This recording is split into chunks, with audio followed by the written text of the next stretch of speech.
حاضرین گرامی، گزشتہ ہفتہ آپ نے نوجوانوں کی بربادی کے اسباب کے تعلق سے کچھ باتیں آپ کے سامنے آئیں، اسی کو میں آگے بڑھاتے ہوئے مثالی نوجوان کے عنوان سے میں آپ لوگوں کے سامنے کچھ باتیں رکھنے کی کوشش کر رہا ہوں۔ حاضرین گرامی، آیت کریمہ میں اللہ رب العالمین نے ہماری جو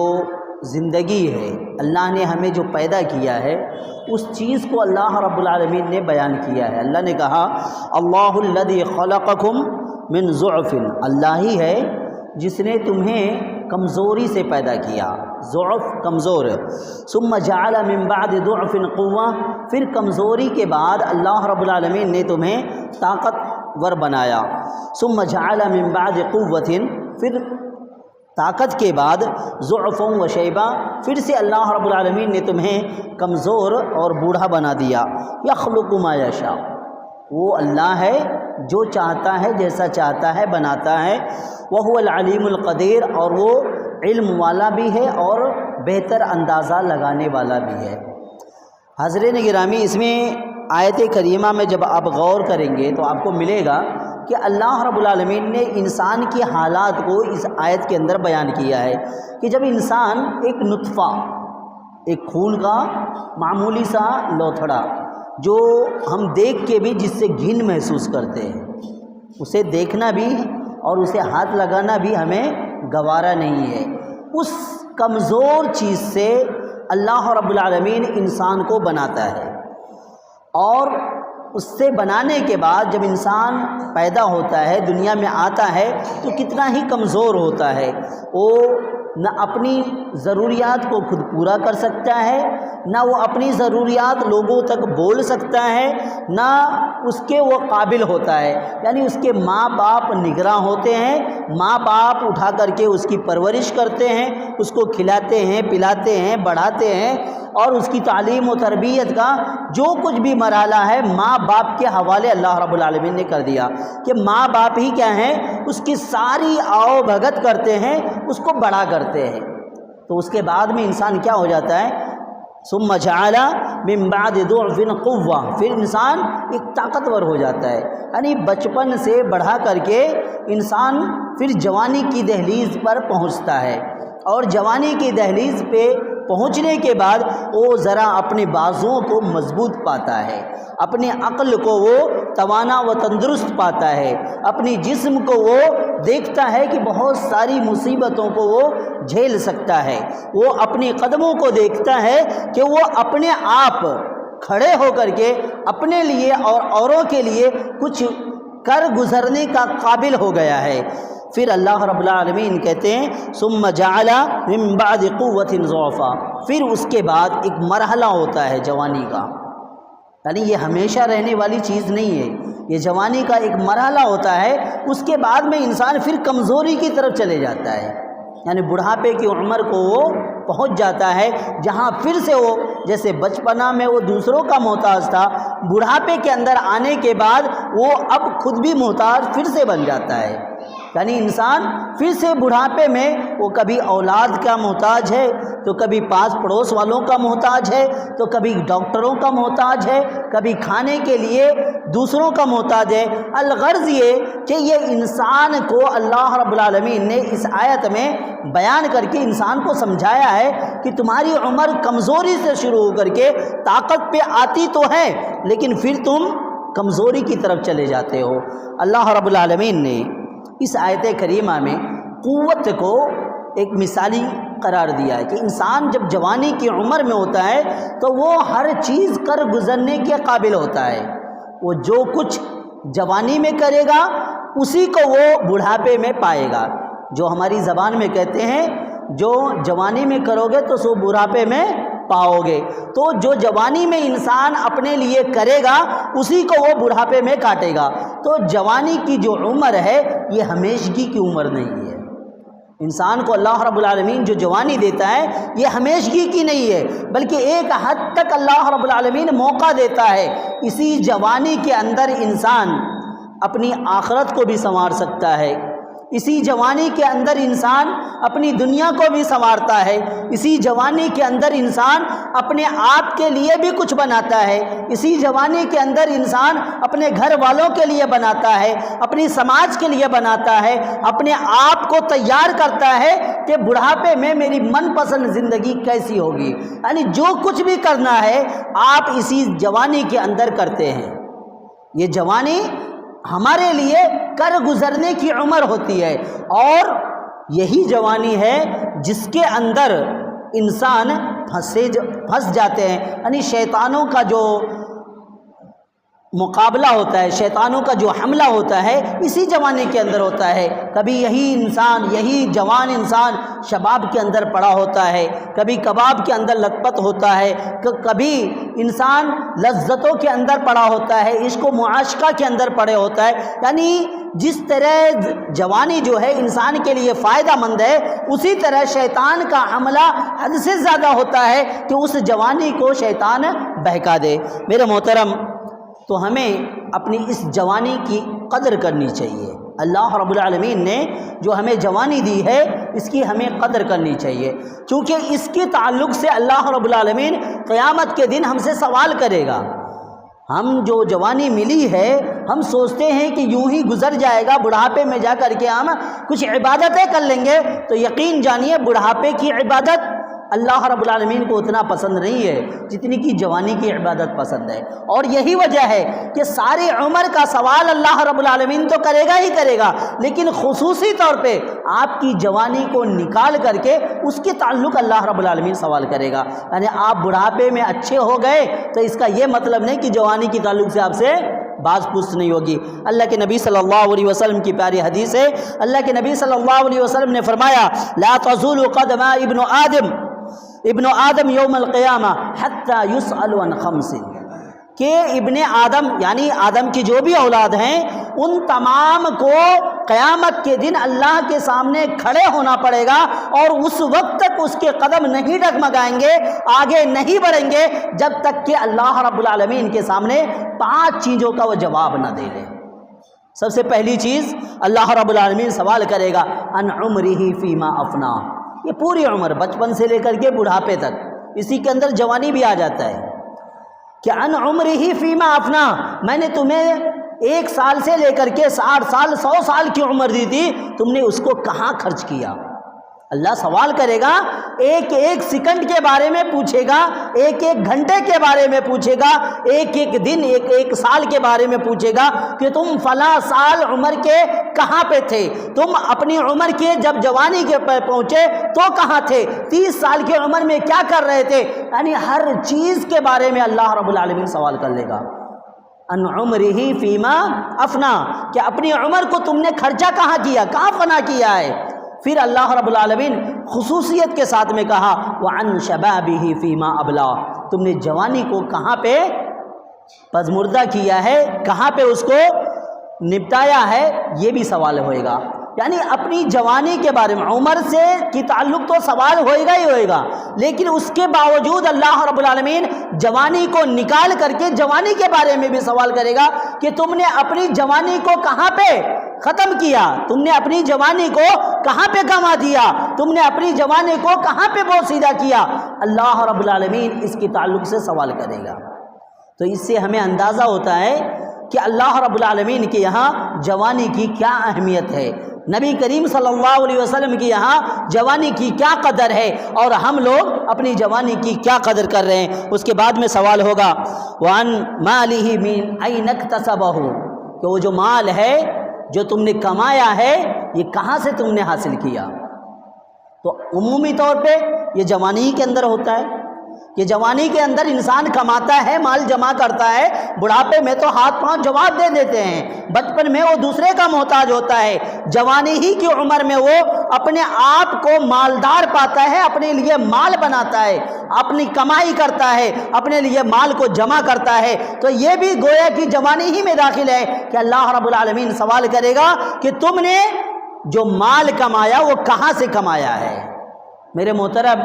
ہم جو مال کما رہے ہیں وہ ہم سے حساب لیا جائے گا کہ کہاں سے لاتے ہو، کیسے لاتے ہو، کیسے کماتے ہو، حلال سے لا رہے ہو یا حرام سے لا رہے ہو، چوری سے لا رہے ہو یا لوگوں کے جبر کر کے لا رہے ہو، یا مزدوری کر رہے ہو تو کوتاہی کر کے لا رہے ہو، یا تم دوسروں کو مالک بنے ہو تو اپنی مزدوروں کے ساتھ میں ناحق تلفی کر کے اس مال کو جمع کرو۔ الغرض ہر قسم کا سوال کیا جائے گا اپنی اس مال کے بارے میں جو ہم اکٹھا کرتے ہیں۔ پھر اس کے بعد میں اللہ کہے گا وَفِيمَا أَنفَقُوا، خالی مال جمع ہی نہیں بلکہ اس کے بارے میں بھی پوچھا جائے گا کہ تم اس کو خرچہ کب کرتے، کیسے کیے تم نے خرچہ، تمہیں ہم نے مال عطا کیا، تم نے اس کو کیسے خرچ کیا۔ ہمیں جواب دینا پڑے گا کہ ہمارے بچے ایسے تھے، ہم نے اس میں لگا دیا۔ میرے بھائی یہ سب کافی نہیں ہوگا، یعنی ہمارے بال بچے اس کی خواہش کر رہے تھے حرام خوری کی، ہم نے اس کی حرام خوری میں لگا دیا۔ تو آپ بچے کی پرورش میں جو مال خرچ کر رہے ہو اس کی تعلق سے سوال ہوگا کہ بچی کی پرورش میں جو آپ نے مال لگایا ہے کیا وہ بچے اس مال کو حلال طریقے سے کھا رہے ہیں یا حرام طریقے سے کھا رہے ہیں، اس کی تعلق سے سوال کیا جائے گا۔ پھر اس کے بعد میں وَمَاذَا عَمِلَ فِي مَا عَلِمَا، تم نے جو جانا، تم نے جو سیکھا اس پہ تم نے عمل کیا کہ نہیں، یہ بھی سوال کیا جائے گا۔ تو کوئی کہے کہ خالی عالم ہی لوگ جانتے ہیں، تو ایسا نہیں ہے، آپ کے پاس میں بھی باتیں آتی ہیں، آپ کو بھی حلال و حرام بتایا جاتا ہے، آپ کے علم میں بھی ہے کہ یہ فلاں طریقہ حلال کا ہے، یہ فلاں طریقہ حرام کا ہے، آپ کے علم میں بھی ہے یہ تجارت حرام کی ہے، یہ تجارت حلال کی ہے، آپ کے علم میں بھی ہے یہ مال جو ہے صحیح نہیں ہے، یہ مال سودی کاروبار کا ہے، یہ مقروض کا ہے، یہ جبر کا ہے، یہ ظلم کا ہے، یہ آپ کے علم میں بھی ہے۔ تو جاننے کے باوجود اگر آپ اس پر عمل نہیں کرو گے تو اس کے تعلق سے بھی آپ سے سوال کیا جائے گا، یعنی آپ کو چھوڑا نہیں جائے گا۔ تو یہ 5 چیزیں ہیں جس کی تعلق سے اللہ رب العالمین قیامت کے دن میں ہم جوانوں سے، بوڑھوں سے، ہر ایک سے سوال کرے گا، اور اس کے بعد میں جب ہم جواب دے لیں گے تو ہمارے قدم آگے بڑھیں گے، نہیں تو اللہ رب العالمین ہمارے قدم کو آگے بڑھنے نہیں دے گا، یعنی ہمارا حساب و کتاب اس وقت مکمل نہیں ہوگا۔ میرے محترم، اس کی اہمیت کا اندازہ اگر لگانا چاہیں تو قرآن مجید کی بہت ساری صورتوں میں اللہ رب العالمین نے بہت ساری قصوں کا ذکر کیا ہے، انبیاؤں کا ذکر کیا ہے۔ ان انبیاؤں میں نبیوں کے اندر کچھ نوجوانوں کا بھی تذکرہ کیا ہے۔ آپ اٹھا کر کے دیکھیں، سورہ کہف میں نوجوان کا تذکرہ ملے گا، سورہ قصص میں نوجوانوں کا تذکرہ ملے گا، سورہ یوسف کے اندر یوسف علیہ السلام خود نوجوان ہیں، ان کا تذکرہ ملے گا۔ یعنی جوانی کو اللہ رب العالمین نے اس قدر و منزلت سے دیکھا ہے کہ اس کی بہترین چیز کو بھی اللہ رب العالمین نے بیان کر دیا ہے، یعنی اس کے ایک ایک اچھائی کو اللہ رب العالمین نے لوگوں کے سامنے بیان کیا ہے کہ یہ دیکھو یہ نوجوان ہیں، ایسے نوجوان ہوتے ہیں، یہ نوجوان ہے، ان کا طریقہ ایسا ہوتا ہے، یہ مثالی نوجوان ہے، یہ مثالی نوجوانوں کا کردار ہوتا ہے۔ یعنی آپ قرآن کو پڑھیں گے، ترجمے کے ساتھ میں پڑھیں گے، انبیاء کے قصص کو پڑھیں گے اور دیگر لوگوں کے تذکرے کو پڑھیں گے تو آپ کو ملے گا کہ وہ سارے کے سارے نوجوان تھے،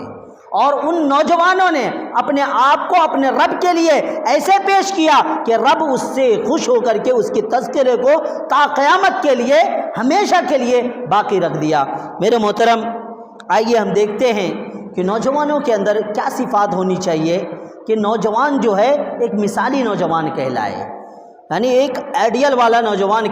کہلائے، جسے دیکھ کر کے انسان شوق سے اسے دیکھنے کی کوشش کرے، اسے شوق ہو کہ میں بھی ایسی نوجوان ڈھونڈوں اور دیکھوں کہ حقیقت میں نوجوان کیسے ہوتے ہیں، نوجوان کیسے ہونا چاہیے۔ سب سے پہلی چیز نوجوانوں کے اندر جو چیز ہونی چاہیے، یعنی آپ کی اچھائی کا جو دار و مدار ہے وہ آپ کی دین ہے۔ آپ کے اندر اگر دین نہیں ہے تو آپ ڈاکٹر ہیں تو بھی بیکار ہیں، آپ انجینئر ہیں تو بھی بیکار ہیں، آپ دنیا کے سب سے بڑے مالدار ہیں لیکن آپ کے اندر دین نہیں ہے تو یقیناً آپ بیکار ہیں۔ آپ بھلے سے کتنا علم حاصل کر لیں، دنیا کی ساری علم کو حاصل کر لیں، لیکن دین کے بارے میں نہیں جانتے ہیں تو یقین مانیے آپ کی زندگی کوئی زندگی نہیں ہے۔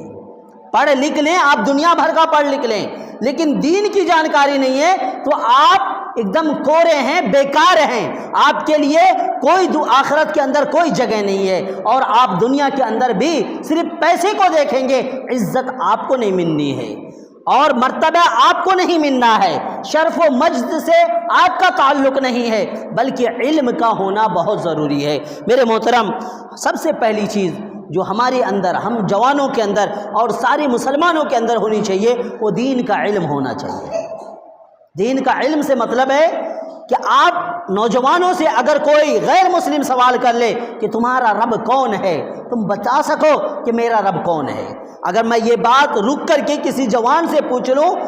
جس کا دین سے کوئی تعلق نہیں ہے، تو یقین مانیے اکثر و بیشتر نوجوانوں کے پسینے چھوٹ جائیں گے، وہ جواب نہیں دے پائیں گے، کیونکہ اللہ رب العالمین ہم سے وہاں پہ قیامت کے دن ہم سے یہ سوال نہیں کرے گا تم ڈاکٹر بنے تھے کہ نہیں بنے تھے، تم انجینئر بنے تھے کہ نہیں بنے تھے، تم فلاسفر بنے تھے کہ نہیں بنے تھے، تم پروفیسر تھے کہ نہیں تھے، تم ٹیچر بنے تھے کہ نہیں تھے، بلکہ ان تمام چیزوں کو چھوڑ کر کے نہ ہمارا رنگ کو دیکھے گا، نہ ہماری نسل کو دیکھے گا کہ ہم کس برادری سے تعلق رکھتے ہیں، ہماری جسامت کو بھی نہیں دیکھے گا، طاقتور ہیں کہ نہیں ہیں، ہم کیا ہیں، یہ سب چھوڑ کر کے جو سب سے پہلا سوال ہوگا وہ کیا ہوگا؟ من ربک، تمہارا رب کون ہے؟ وہ کون جواب دے گا؟ وہ ڈاکٹر جس نے دین کا علم حاصل نہ کیا ہو، وہ انجینئر جس نے دین کا علم حاصل نہ کیا ہو، یا وہ نوجوان جو ان تمام چیزوں کے باوجود دین سے قریب نہ ہوا ہو، وہ نوجوان جواب دے پائے گا؟ یا وہی انسان چاہے دین حاصل کیا ہو لیکن عمل نہ کیا ہو، تو کیا وہ عالم بھی جواب دے پائے گا؟ نہیں جواب دے پائے گا، کیونکہ اللہ رب العالمین کی پہچان ہمارے اندر ہونی چاہیے۔ ہمیں جاننا چاہیے کہ ہمارا رب کون ہے، وہ رب ہمیں کیا دیتا ہے۔ کوئی ہم سے سوال کر لے کہ رب کے بارے میں ایک جملہ بولو، کوئی پوچھ لے کہ اللہ کے بارے میں تم کوئی 2 لفظ بول کے دکھاؤ، اور اپنی قرآن میں سے کوئی آیت پیش کرو کہ تمہارا معبود کون ہے، تمہارا اللہ کون ہے، تو ہم میں سے اکثر و نوجوان کا عالم یہ ہوگا کہ وہ جواب نہیں دے پائیں گے۔ اسے نہیں معلوم ہوگا کہ اللہ رب العالمین کون ہے، اس نے ہمیں پیدا کیوں کیا ہے، وہ ہمیں کیوں کھلا رہا ہے، وہ ہمیں کیوں پلا رہا ہے، وہ کیوں ہمیں دنیا دیا ہوا ہے، وہ کیوں ہمیں اپنی تمام مخلوقات کو ہمارے سامنے مسخر کر دیا ہے۔ ساری مخلوق ہمارے آگے سر نگو ہو کر کے حاضر خدمت ہے۔ یہ تمام چیزیں اگر ہم اپنے رب کے بارے میں نہ جانیں تو ہمارا ہر کام بیکار ہے۔ تو نوجوانوں کے لیے سب سے پہلا کام یہ ہے کہ انسان سب سے پہلے دین کا علم حاصل کرے، وہ سیکھے کہ وہ اسلام کیا ہے، اسلام کی بنیادی باتیں کیا ہے، نماز کیا ہے، نماز کی فرضیت کیا ہے، اور اسی طرح سے روزے کیسے رکھنا ہے، حج کیسے کرنا ہے، معاملات کو کیسے نپٹانا ہے، ہمیں نکاح کرنے کی عمر ہے جوانی کے اندر، ہمیں شادی بیاہ کیسی کرنی ہے، اور نکاح اگر ہو گیا ہے تو اپنی عورتوں کے ساتھ میں ہمارا تعلق کیسا ہونا ہے، ہماری ماں بہنوں کے ساتھ میں ہماری رشتہ داری کو کیسے نبھانی ہے۔ یہ تمام چیزیں کہاں سے آئیں گی؟ بغیر علم سیکھے آپ نہیں جان سکتے ہیں۔ آپ دنیا کی تمام چیزیں ترقی کر لیں، لیکن آپ کو اگر نہ معلوم ہو کہ اسلام کی بنیاد کن چیزوں پہ ہے تو آپ اسلام پہ عمل نہیں کر سکتے ہیں۔ آپ کو معلوم نہیں ہو کہ طہارت کیسے حاصل کرنا ہے، غسل جنابت کیسے حاصل کرنا ہے، تو آپ صحیح معنوں میں پکے طور پہ نمازی نہیں بن سکتے ہیں۔ تو ہماری نوجوانوں کے لیے جو سب سے پہلا کام ہے کہ وہ علم کو حاصل کریں، اور اس کی مثال آپ کو نوجوانوں میں لینا ہے یا بڑھاپوں میں لینا ہے، صحابہ کرام کی زندگی کو لے لیجئے۔ صحابہ کرام کیا کر رہے ہیں؟ تجارت بھی کر رہے ہیں، صحابہ کرام کھیتی باڑی بھی کر رہے ہیں، صحابہ کرام جنگ کے اندر بھی جا رہے ہیں، صحابہ کرام بازار کے اندر بھی جا رہے ہیں، اپنے بچوں کی پرورش بھی کر رہے ہیں، اور بعض تو اپنے پیڑ پہ پتھر رکھ کر کے اللہ کے نبی صلی اللہ علیہ وسلم کے آگے پیچھے چل رہے ہیں، کیونکہ ان کو معلوم ہے کہ جب تک ہم دین نہ حاصل کریں ہم عمل نہیں کر سکتے ہیں، ہم جان نہیں سکتے ہیں، اس سوال کا ہم جواب نہیں دے سکتے ہیں کہ مر رب کا، ہمارا رب ہے کون۔ اسی طرح سے سوال کیا جائے گا کہ تمہارا دین کیا ہے، ما دین کا، کیا جواب دیں گے؟ دین کے بارے میں جانیں گے ہی نہیں، کیا جواب دیں گے؟ پھر پوچھا جائے گا تمہارا رسول کون ہے، من رسولک، کیا جواب دیں گے؟ ہمارا رسول کون ہے؟ جب ہمیں ان کے طور طریقے نہیں معلوم، ان کی عمر کے بارے میں نہیں معلوم، وہ کون تھے، کیوں آئے تھے، کیا کہہ کے گئے، کیا کر کے گئے، کیا دکھا کے گئے، اگر ہم یہ نہیں جانیں گے تو یقین مانیو کہ ہماری زندگی بیست ہے، بیکار ہے، کوئی فائدہ مند نہیں ہے۔ آپ چاہے جتنا کما لو، جتنا